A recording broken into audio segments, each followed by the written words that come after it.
Hello students. इस video में हम बेसिस एंड डायमेंशन के बारे में समझेंगे कि क्या होते हैं। तो सबसे पहले वी एफ हमारे पास एक वेक्टर स्पेस है और आपको पहले से पता है कि वेक्टर स्पेस इटसेल्फ क्या होता है। एक सेट होता है, सेट ऑफ वेक्टर्स। मान लेते हैं इसके अंदर जो सेट ऑफ वेक्टर्स है वो इस तरीके से है, अप टू वी एन। ठीक हो गया। अब यहां पर हम क्या करते हैं, वी एफ का एक सबसेट ले लेते हैं बी,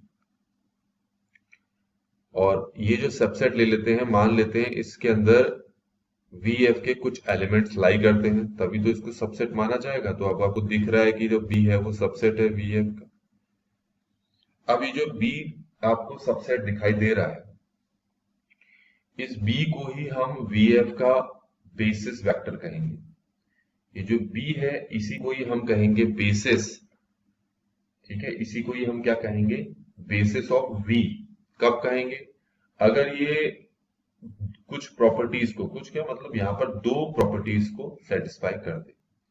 पहली प्रॉपर्टी क्या है कि जो बी आपके पास सबसेट है, इसके वेक्टर जो है वो लीनियरली इंडिपेंडेंट।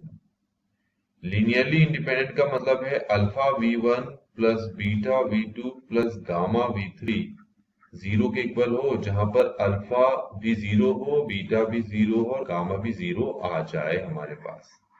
तो इस टाइप की जब सिचुएशन होगी तो हम कहेंगे वो लीनियरली इंडिपेंडेंट है। सीधी बात, बी अगर बी के वेक्टर्स अगर लीनियरली इंडिपेंडेंट है तो बी एक बेसिस है अभी के लिए। लेकिन खाली एक ही प्रॉपर्टी सेटिस्फाई होने से बी को हम बेसिस नहीं कह सकते। इसमें एक प्रॉपर्टी और लगेगी आपकी, वो क्या है कि अगर ये जो बी के वेक्टर्स है, ठीक हो गया, ये जो बी दिख रहा है इसके जो वेक्टर्स है, अब इनका अगर लीनियर कॉम्बिनेशन फाइंड आउट करें, लीनियर कॉम्बिनेशन मतलब alpha v one plus beta v two plus gamma v three, मान लो ये किसी वेक्टर v के इक्वल आ रहा है, तो ये जो v दिख रहे हैं इसका जो सेट होगा, ध्यान से सुनना, इसका क्या होगा, सेट होगा।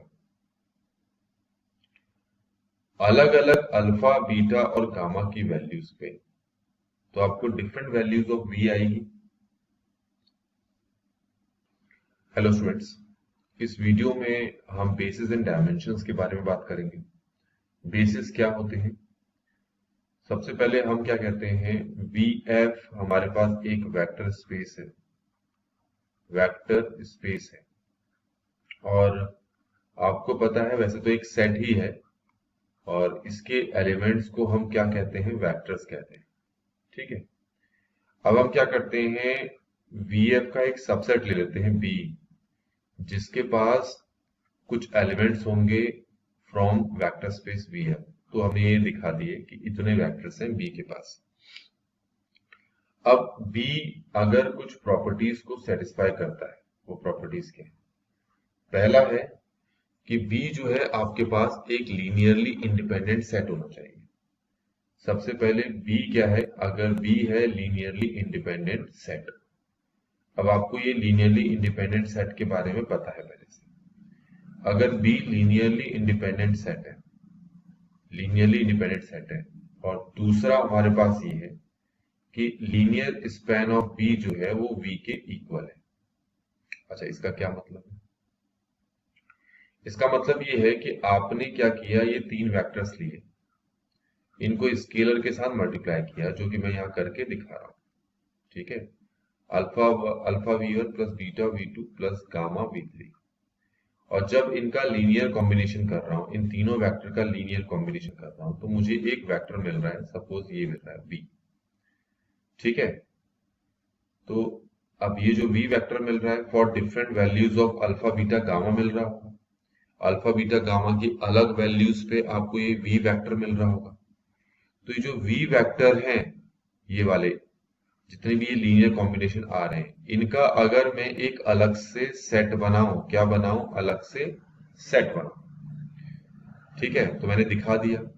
तो अलग से जो सेट बना रहा हूं, इस अलग से सेट को बोलते हैं लीनियर स्पैन ऑफ बी। तो ये जो सेट होता है लीनियर कॉम्बिनेशन का, इसको बोलते हैं लीनियर स्पैन ऑफ बी।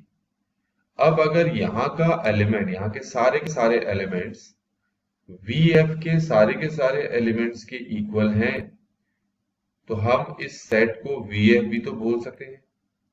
और ऐसी सूरत में हम बोलेंगे कि जो लीनियर स्पैन ऑफ बी है, सिंपल बोलेंगे कि बी जो है वो स्पैन करता है, स्पैन्स किसको करता है, VF को।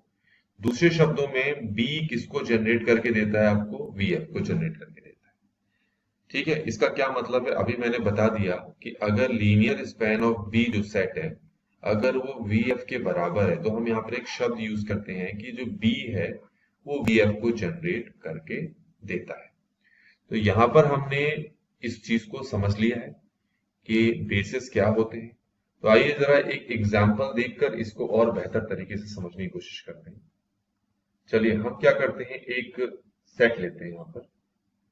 ठीक है, एक सेट लेते हैं और इस सेट के एलिमेंट है 1 0 0 0 1 0 और 0 0 1। हमने ये एक सेट ले लिया। तो हमें चेक करना है ये जो B है, हमें चेक करना है B is the basis of VF। तो आपको पता है कि जो B सबसेट VF का, इसको अगर हमें बेसिस चेक करना है VF का, तो इसके लिए पहले चेक करना पड़ेगा कि ये लीनियरली इंडिपेंडेंट है या नहीं है। उसके लिए इन तीनों को स्केलर से मल्टीप्लाई करो। अल्फा से मल्टीप्लाई किया 0 0, बीटा से मल्टीप्लाई किया 0 1 0, गामा से मल्टीप्लाई किया 0 0 1, और आपको पता है ना इस तरफ 0 रखते हैं, 0 का मतलब 0 0 0। अब इसको खुद सॉल्व करके देखो, ये आ रहा है alpha comma beta plus gamma equal to 0 comma 0 comma 0। यहाँ से अल्फा भी 0 आ जा रहा है, बीटा भी 0 आ जा रहा है, गामा भी 0 आ जा रहा है। तो इससे हमें पता लग गया जो बी सेट है वो लीनियरली इंडिपेंडेंट है। एक चीज तो हमें ये प्रूव करनी थी। दूसरी चीज हमें क्या प्रूव करनी थी, दूसरी चीज हमें ये प्रूव करनी थी कि VF के, मैं ढंग से समझा रहा हूँ, ध्यान से देखो, ऊपर वाली चीज ही बताऊंगा आपको। आपको पता लग गया था ना कि VF के पास वेक्टर्स हैं, काफी सारे एलिमेंट्स हैं। तो इसके जो हर एक एलिमेंट है, VF का जो हर एक एलिमेंट है, उस एलिमेंट को B के ये जो वेक्टर्स हैं इनके लीनियर कॉम्बिनेशन के फॉर्म में रिप्रेजेंट किया जा सकता है।